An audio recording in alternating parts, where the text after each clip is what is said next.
The Lord has risen. Now, just for a second, let's walk with those women who walked to the tomb.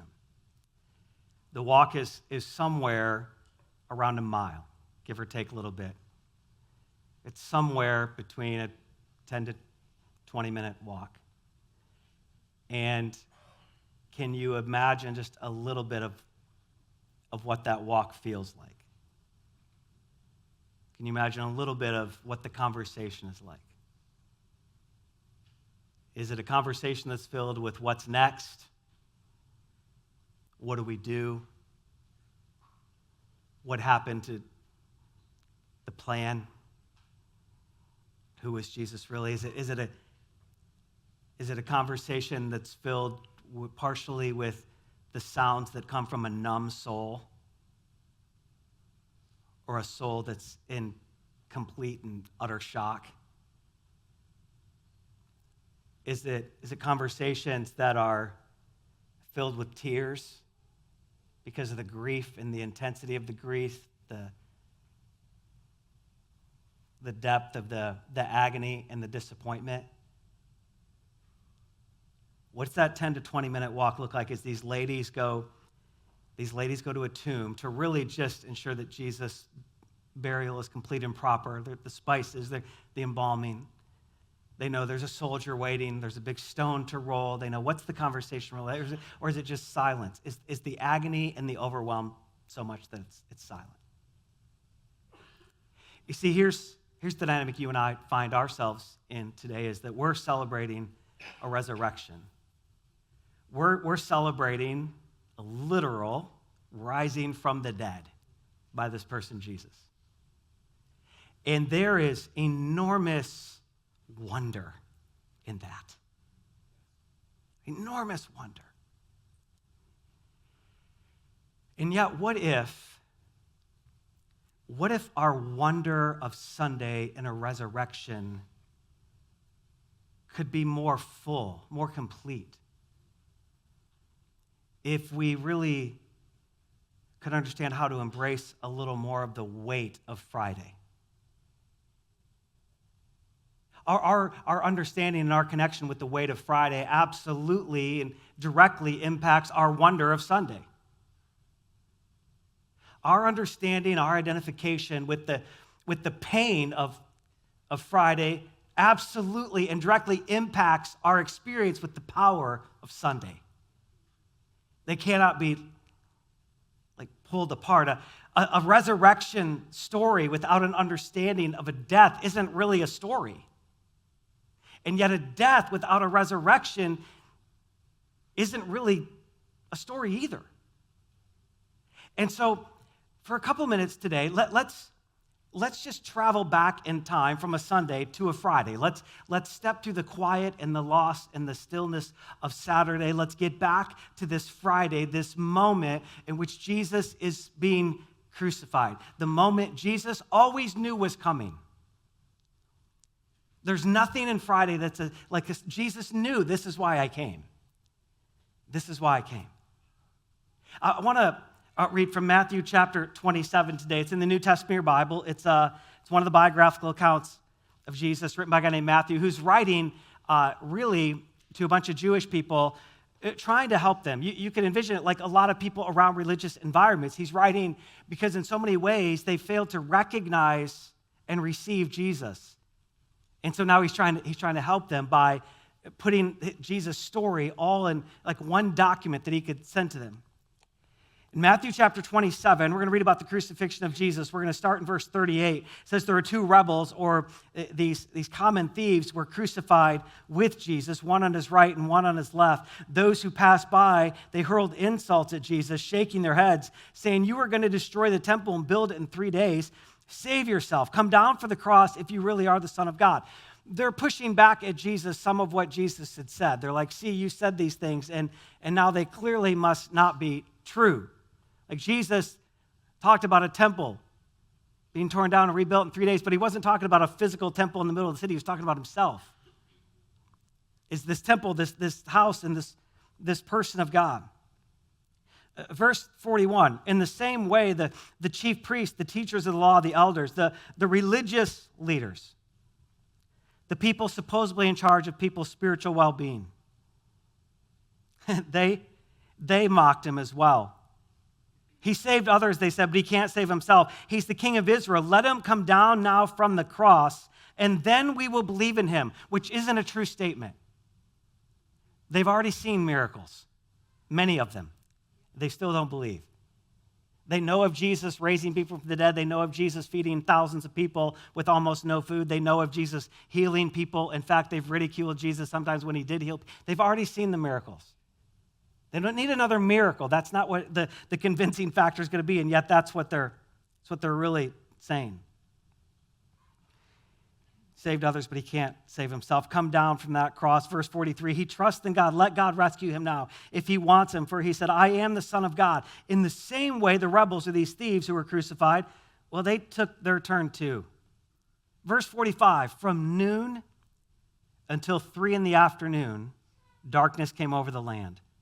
About 3 in the afternoon, Jesus cried out in a loud voice, Eli, Eli, lama sabachthani, which just simply means, my God, why have you forsaken me? Why this separation? When some of those standing there heard this, they said he's calling Elijah, one of the old prophets. Immediately, one of them ran and got a sponge. He filled it with wine vinegar, put it on a staff, and offered it to Jesus to drink. And the rest said, now just leave him alone. Let's see if Elijah, this old prophet from thousands of years ago, really does come to save him. Verse 15, when Jesus had cried out again in a loud voice, he gave up his spirit. He breathed his last. It's the story of Jesus' final moments, really. It's the story of Jesus at the very end. Mocked, ridiculed, suffering more pain, being separated from his Father, breathing his last. But it's one line in particular, one thing that happens in those moments that I want to bring us back to. It's in verse 45. It says, from noon until 3 in the afternoon, darkness came over the land. In the middle of the day, in the Middle East, which thrives on hot and sunny, darkness settles in. Now, for people in the Middle East in the first century, and still in many parts of the world, darkness carried some symbolism. It carried some significant symbolism. It brought with it this sense of evil, or sometimes this impending doom, or sometimes even so much as a curse. There was a fear around it. And so darkness in the middle of the day, it captures everybody's attention. The focus shifts to what's going on. And even in this moment, with Jesus getting close to breathing his last, there is a spiritual but also real symbolism to it. This darkness in this moment coming for these 3 hours in the middle of the day, they really reveal to us, they symbolize to us, they paint a picture to us of Jesus becoming our sin and experiencing separation. The darkness is like our sin. Whenever we resist or don't recognize or won't receive Jesus in his way, and that's the one thing that all of us have in common. There's so many diverse qualities about us, but each one of us knows sin. Each one of us knows what it is to resist Jesus, his life, his way, his guidance, his love, his direction. We all have that in common. Welcome to the party. Right? We've all got that, right? None of us are unique in that. And yet this sin leads to a separation. Sin creates this distance between us and the God who created us and really wants us to live fully just receiving and living and walking and following his love and his strength. That's the heartbeat of him. So this darkness, it conveys like a danger. And we know that to be true about the darkness. If you've ever had the unfortunate experience of walking into your house or into a familiar space in the dark, maybe trying to sneak in, and somebody has moved the furniture while you were gone, you know that pain that comes in the darkness. If you've ever tried to quietly get up in the middle of the night and somewhere on the walk to the bathroom or to get a drink of water, the bottom of your foot encountered your kid's or your dog's toy, and words that you don't normally say tried to escape your mouth. Because you're in the dark, you can't see, there's danger. There's a guy named Ernest Shackleton, who was an explorer in the early 1900s. And Ernest Shackleton, he had this mission. He wanted to cross Antarctica, and he was like, I'm going to cross, I'm going to touch the South Pole. I'm going to do that. And he would recruit these people, and they would go, and they would try and deal with the cold and the wind and how treacherous the trek was. That was his mission. I'm going to be the guy to do that thing, which sounds incredible, right? But it's a daunting deal. And he captained this ship called the Endurance. And on the Endurance, he's pushing towards it, trying to get, again, he's going to be the guy to touch South Pole. And along the way, the ice builds up, and these ice floes begin to jam up and become ice dams. And people on the ship, the crew, they would use these long poles and try and push away or try and keep the ice moving or keep the ice at bay. And it's good effort, but eventually that doesn't work. And the Endurance eventually finds itself stuck in, or more like on, the ice. And that's the end of the Endurance. But now there's this crew, and they're stranded. They're stranded, and they've got to figure out how to make a home on blocks of ice in the frigid cold, and how to ration food, and how to make their portable shelters, keep them alive. But maybe the greatest challenge was that for a couple of months, they had to somehow survive polar night. Utter and complete darkness.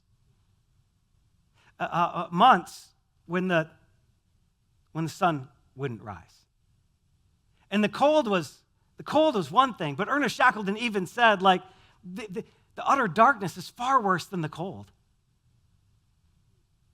They got stranded sometime in May, and depending on exactly where they were, the earliest they would have seen the sun again was July, more likely August. Can you imagine? I mean, I know it feels like we get close in West Michigan, but can you imagine? Not overcast days, but pitch black days and nights. Can you imagine days when the sun doesn't rise turning into weeks, when the sun doesn't rise turning into a couple of months when the sun doesn't rise?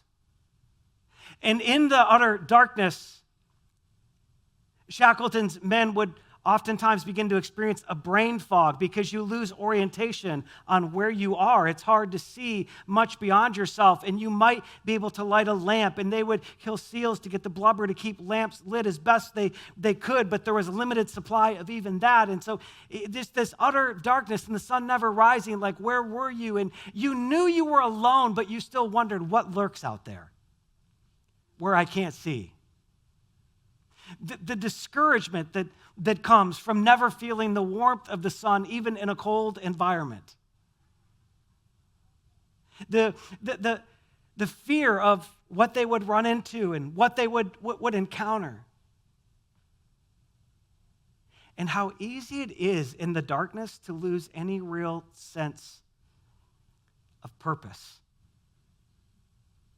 Any real sense of this ability to hang on and what is really happening here. I know there is more out there. I know there is more than this, but I am unsure in this moment of what it is. See, what was true for Shackleton and his crew in a couple of months of never seeing the sun creep over the horizon is true for us. Same experience for us when we live in what we could describe as the spiritual darkness that Jesus was experiencing. And that it does lead to a blindness. When we live in this darkness, it does lead to a blindness where we fail to see that there really is more than meets the eye. And maybe we sense it. Maybe we sense, man, my life feels very three-dimensional, but there's got to be more than that. Is there like something beyond this routine that I live in? Like, is there more? What is it that I keep bumping into? Why do the same patterns continue to wreak havoc in my life? Why do I not be able to see the way out of this? Why can't I see the way forward? It invites hurt. When we live in the darkness over time, it causes hurt. We bump into things that we can't see coming, or sometimes they bump into us. When we're not seeing clearly, sometimes it's the pain of life that's bumping into us. It's somebody else causing us the pain. It's somebody else who carelessly or even purposely, like, they run into us. It's their stray word, or it's their careless act, or it's their pointed betrayal. And there's this hurt that comes with that. And then there is just this simple reality of, isn't there more? Like, wouldn't there be more than this? Wouldn't there be more than what I'm doing right now? Isn't there more than what I'm accomplishing and acquiring? Because what if what I'm accomplishing and acquiring isn't actually bringing satisfaction at the deepest points of my life?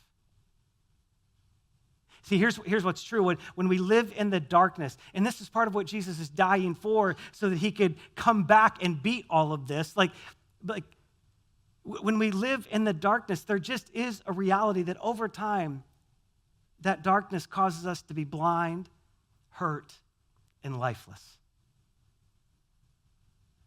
It causes us to be blind, to almost have like a life fog and this lack of orientation and this lack of where am I, and not just where am I geographically on this globe, but where am I in life and what really is available. It causes us to be hurt, and we might be in great pursuit of healing, and we might constantly be adding to our healing vocabulary. We might constantly be attempting to put ourselves in environments that we think are healing environments, but what we realize over and over and over again is that, wait a second, I don't know if I have any less pain today than I did yesterday.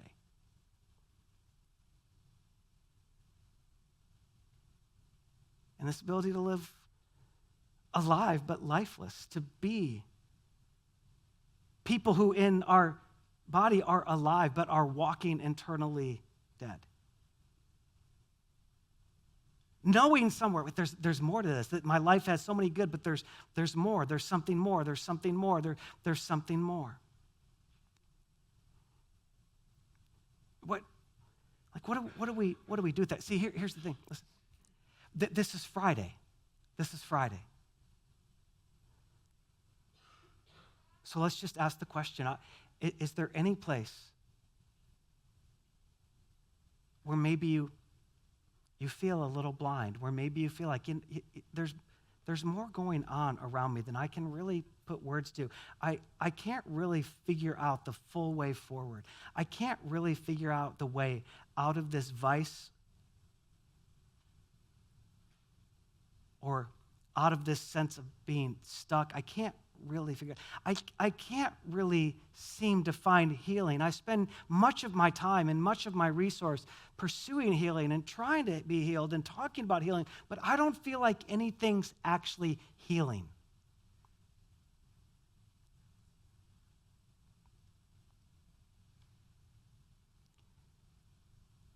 or lifeless.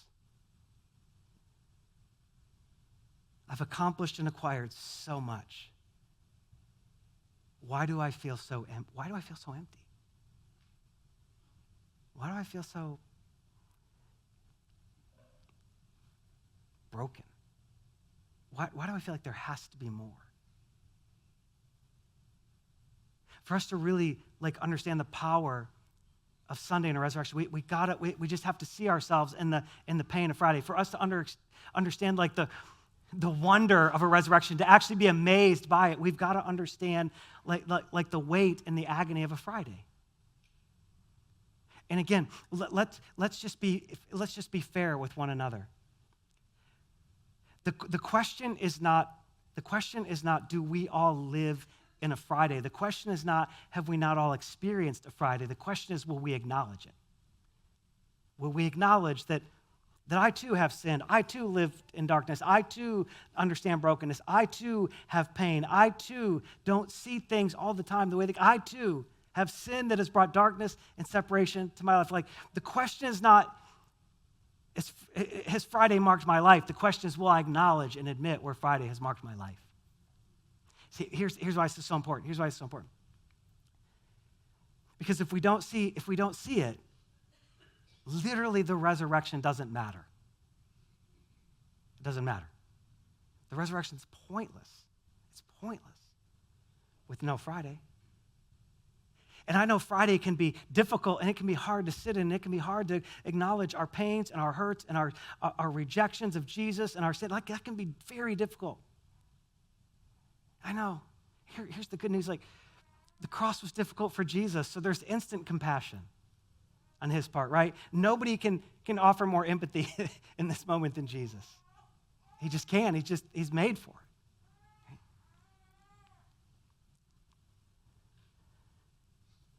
The utter darkness is worse than the cold. Now with Friday, admit the pain, acknowledge the pain, admit the sin, acknowledge the sin, admit the weight, acknowledge the weight, feel that.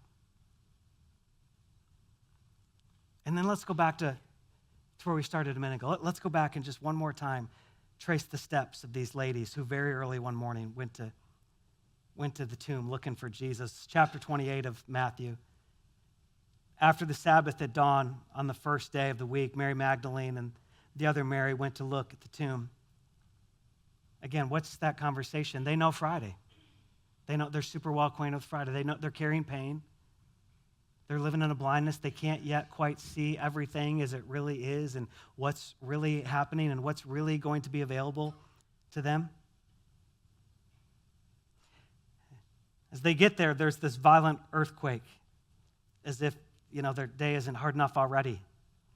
For an angel of the Lord came down from heaven and going to the tomb, rolled back the stone and sat on it. His appearance was like lightning. Lightning. His appearance was so bright that it was like this frozen lightning bolt. And in his clothes were white as snow. The guards were so afraid of him that they shook and became like dead men. The angel said to the women, Don't be afraid, for I know you're looking for Jesus, who has been crucified. He's not here. He's risen, just as he said he would. He is not here.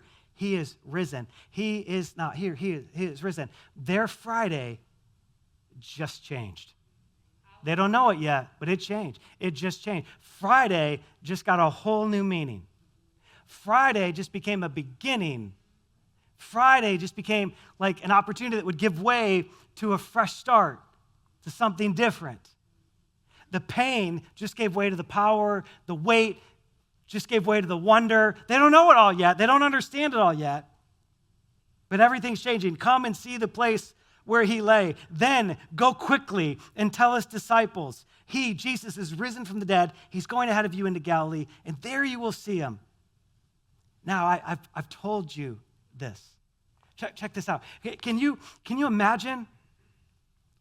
Can you imagine how amazing, how awe-inspiring, how question-filling that encounter must have been?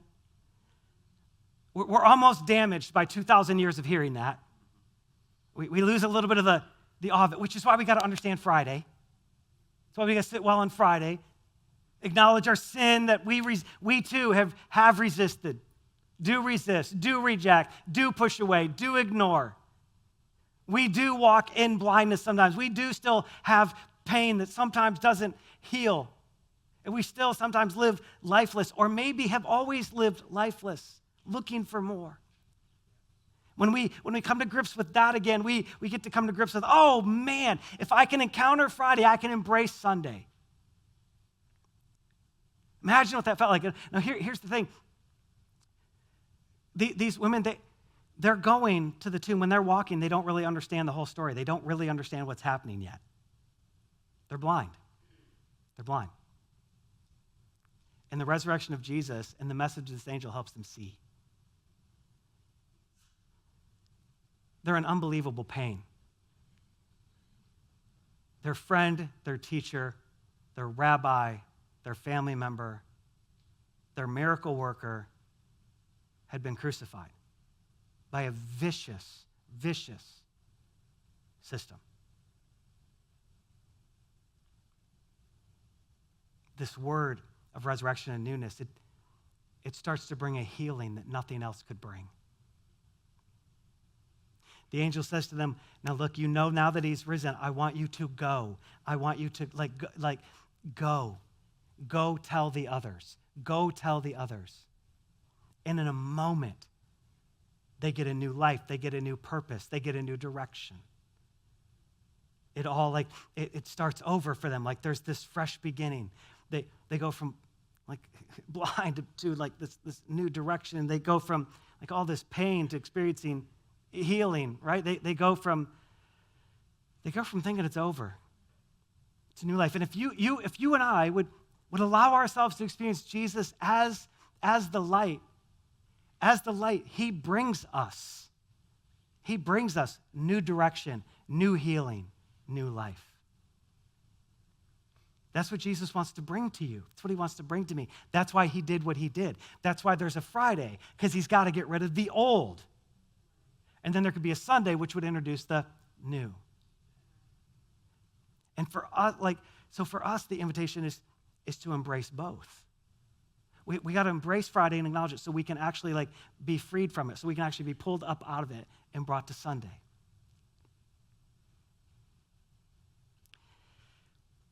Can you imagine? Can you imagine the first time, sometime in late July or August, when Shackleton's men saw the sun start to come over the horizon? Can you imagine? Can you imagine the first time they, after months, started to feel in the bitter cold a little bit of the warmth that comes from the rays of the sun, no matter how far away it is?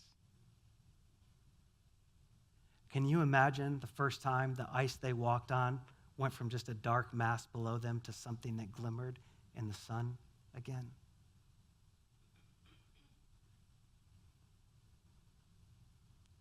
I'm a little at risk of a bad attitude after 3 cloudy days in February. They went months in utter darkness. Can you imagine what it felt like when the sun came up over that horizon again? Can you imagine what this was like for those women who found out it wasn't over, it was really just beginning? Can you imagine what it was like for the disciples they went to tell? Can you imagine what it was like to have a purpose again, to see more fully and more clearly? Can you imagine what it was like to have everything made new? There's this guy, Paul, who has his own bright light experience with Jesus in this really dramatic moment, and becomes this follower of Jesus and writes a lot of letters later. One letter that he wrote to a group of people who were hubbing around Rome a little bit. In Romans chapter 6, verse 4, Paul said, hey, the same glory that our Father used to raise Jesus from the dead is available to you. That same power that reached into death and pulled life out, is the same power that comes in your direction so that you could live a new life, so that you could see that there really is more going on than meets the eye, so that you could see there really is more available, so that you could actually experience, listen, that you could experience real healing, healing that actually makes progress in our lives, healing that actually puts things back together, healing that actually takes what's broken and restores it in a way that makes it stronger, healing that acknowledges the depth and the intensity and the fierceness of your pain, meets you in it with a compassion that cannot stomach the thought of leaving you in that condition, but longs to heal.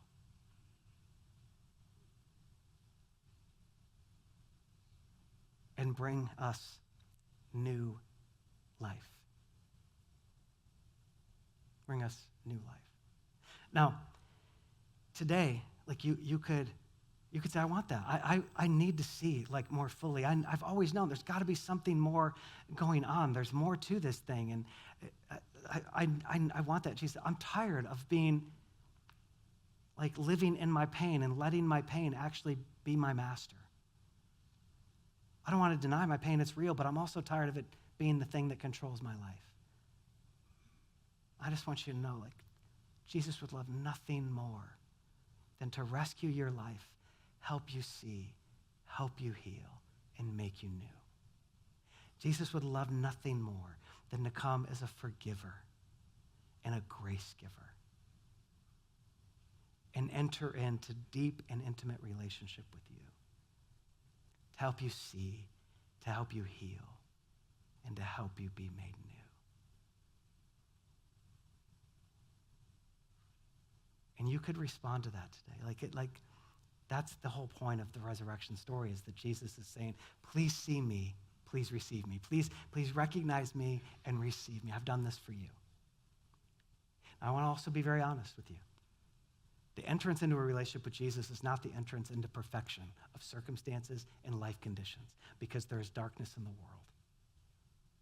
There's still darkness in the world. Part of what I love and I think intrigues me about Ernest Shackleton is that he was real honest. He did promotions to get people to go on his expeditions, and one of the things he said, you got to be able to brave the cold, and he actually said it right in his promo. Nobody from West Michigan ever would have signed up for this. You got to be able to deal with months of utter darkness. Nobody's signing up for that, but here these people were signing up. He's just honest. He's just so candid. He's just so candid. Jesus is honest.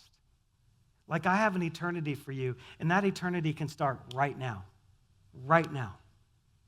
I will rescue you. I will make you new. My love for you is beyond measure. But there is still darkness in the world.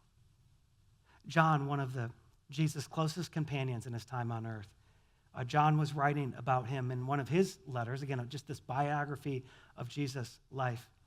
And one of the things that John said about Jesus when he was describing him, his light, is he said, the light, or Jesus, he does shine in the darkness. And the darkness can never extinguish it. Jesus will shine in your darkness. And will there be more? There will be darkness, but the light will always be shining in your darkness. And the darkness can never put it out. Never put it out. The question would be, would we take this Jesus? Would we take a Jesus that loves us enough to bring us healing, to bring us sight, to bring us life?